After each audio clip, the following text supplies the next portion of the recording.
So recovery, I chose this picture because it looks terrible. My wife and I had gone on this really long climb in Tuolumne, which is the northern Yosemite Park. You're above 10,000 feet the whole time. I had this really arduous day. It was a long hike in, it was a big climb, and it was a long hike out. And I needed about a week to recover from that one day. So if you do the math, that's 7 or 8 days to recover from one day. That's a huge cost. So now I find that, I don't want to go spend a day doing something that costs me 7 or 8 days to recover. And I have learned how to offset that with sleep, relaxation, and time off.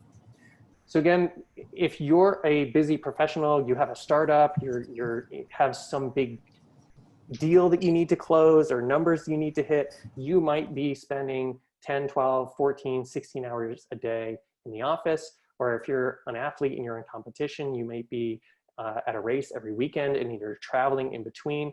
So learning how to prioritize sleep is only going to pay dividends in the amount of performance you can have. And quite often people will kind of feel like, well, I'm going to stay up so I can get extra work done.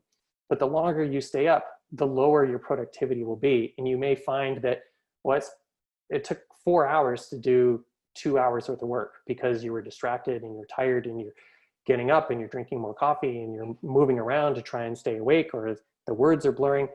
Sometimes it will be better served if you just went to bed, maybe got up early after you were rested, and then you knocked it out because you're able to perform at a much higher level. So learning how to prioritize sleep has been one of the biggest lessons I can have for performance, both for my athletic endeavors as well as my business stuff. And again, relaxation is very closely related to that.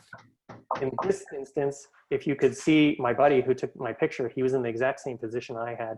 We were coming down from a big wall climb, and we didn't want to take the energy to take the packs off because we'd have to put them back on again. So we just kind of hiked along until we found a rock we could kind of lean on. And we just took 5 or 10 minutes to relax.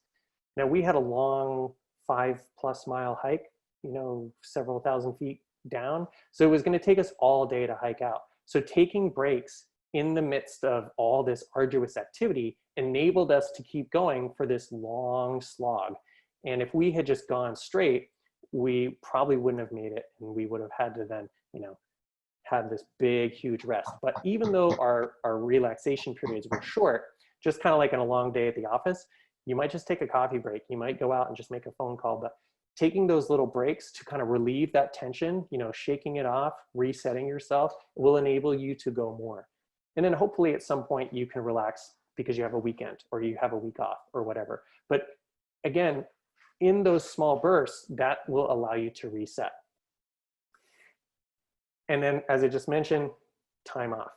Time off is different from relaxing. If you're in the gym, you want to relax after a heavy set by literally shaking the tension off of picking up the heavy weight. Maybe you walk across the gym, you get a drink of water, you come back, and then you do your next set. So you're relaxing, but you're doing it so that you can then go back into the next session of work. But time off, just like an athlete, they have an off season. You have preseason, your competition, postseason, and then you have your off season. In work, maybe it's your week off or your 2-week vacation or whatever it might be. But allowing yourself to rest physically, to mentally get out of the headspace that you're in, allows you to come back with a fresh perspective, allows you to come back with renewed energy.